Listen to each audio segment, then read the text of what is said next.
know what I'm doing today.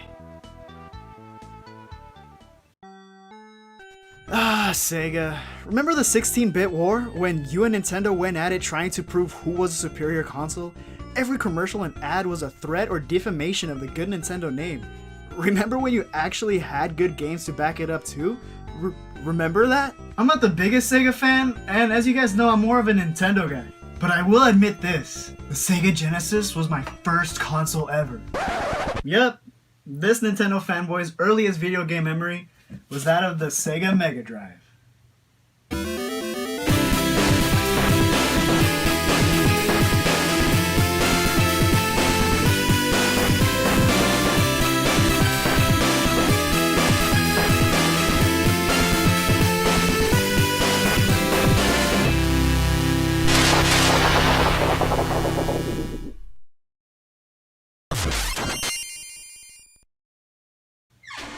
And that's why Nintendo is better than Sega, Jeremy. That was Jeremy. He's a Sega nerd, and he says that Sonic is better than Mario. Nuh-uh, Mario is like 10 times better than Sonic. But there is a Genesis game that has kick-ass music, awesome graphics, and great controls. Today we're going to take a look at a game I played as my first foray into the world of video games. Vectorman.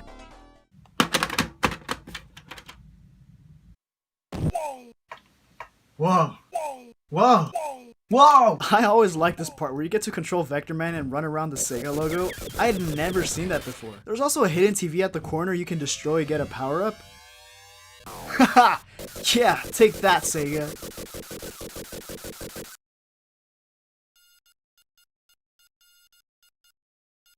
Yeah! Oh man, listen to that music! It's so 90s!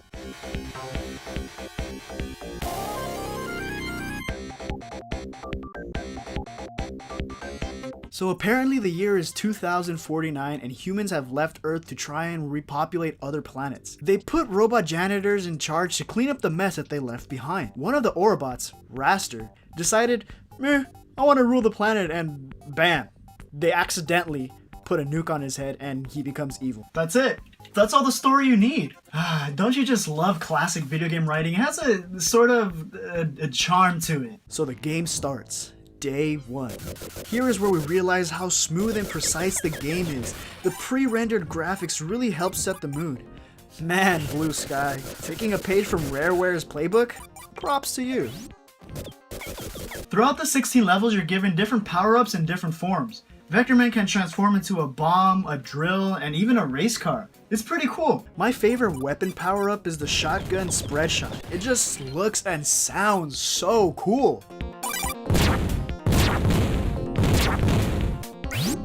Vector also has a double jump where his rocket boots can deal damage. He can also slow his descent as he shoots downward. Man, everything about this game is so smooth. It has that certain, it feels like it takes me back to a simpler time when all I cared about was Pokemon, video games, and Lucky Charms. Every single level in this game is so intricately designed. It has a ton of aesthetic and it's just visually pleasing. Having said that, let's talk about some of my favorite levels. Of course I have to include an ocean level. Tidal Surge perfectly portrays an abandoned ocean facility. The forgotten maintenance tunnels and iron pillars, even the enemies reflect the secret experiments done on the surrounding wildlife.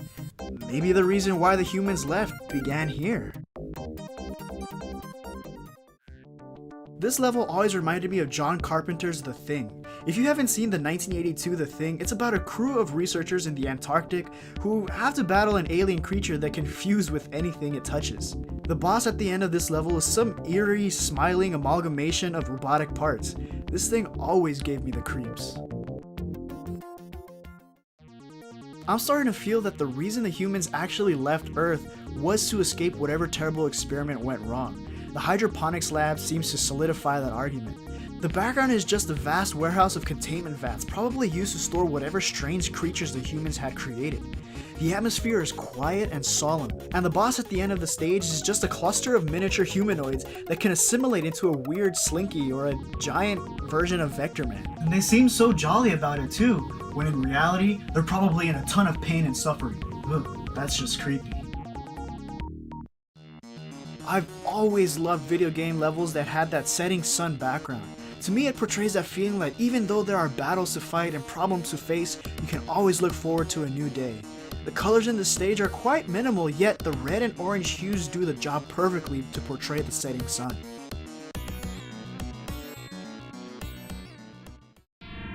Now this level is badass. Just check out that lighting effect. The darkness here is super atmospheric and makes Vectorman really stand out. It's just a recolor of the first level, but damn if it doesn't make you feel like you're truly out on an adventure to save the planet. Whenever I talk to my mom about Vectorman, the first thing we always remember is the underground vault level. The whole feeling of a descent into the unknown just oozes from its decrepit concrete walls. As you go down further, you encounter 3 forgotten robotic projects. The first looks like a spaceship dropping bombs on you as it flies around. The second my mom always talks about is this fish piranha thing. Man, just the way it moves gives me the willies. The third and final blueprint is a monkey type thing. It just moves around, not really attacking. It just wants to get close enough to you, but that's enough to deal damage. Once you've gone through 15 days, you make it to the final boss, Raster. That's why he's called Raster, because Vectorman has to fight Raster. But Photoshop joke. Day 16, the Earth is in chaos. Warhead is going berserk and it's Vectorman's job to stop him.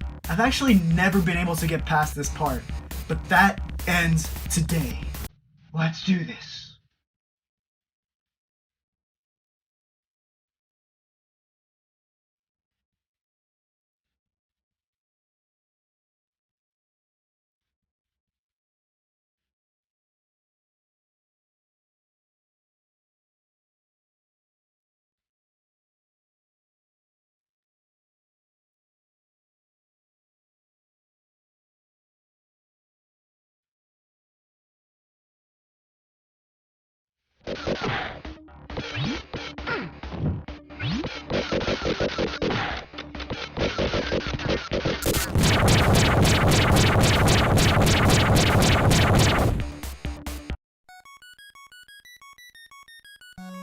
Warhead is vanquished, the Earth is safe for the return of humanity, Earth has a new hero, Vectorman.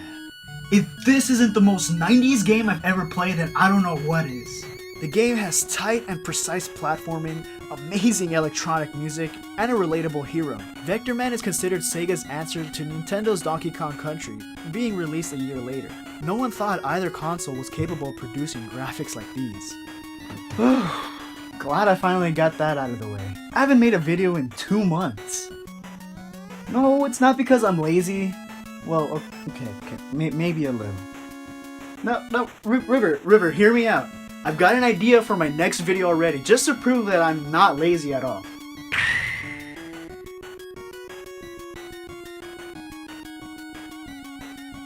Hey guys, thanks for watching my latest episode. I know it's been a while since I last uploaded a full episode of 2Stronkk, because it's taken me a while to get back into the groove. But now that I'm back, I've got a ton of ideas of what's coming in future episodes. Thanks for sticking with me, and I'll see you later.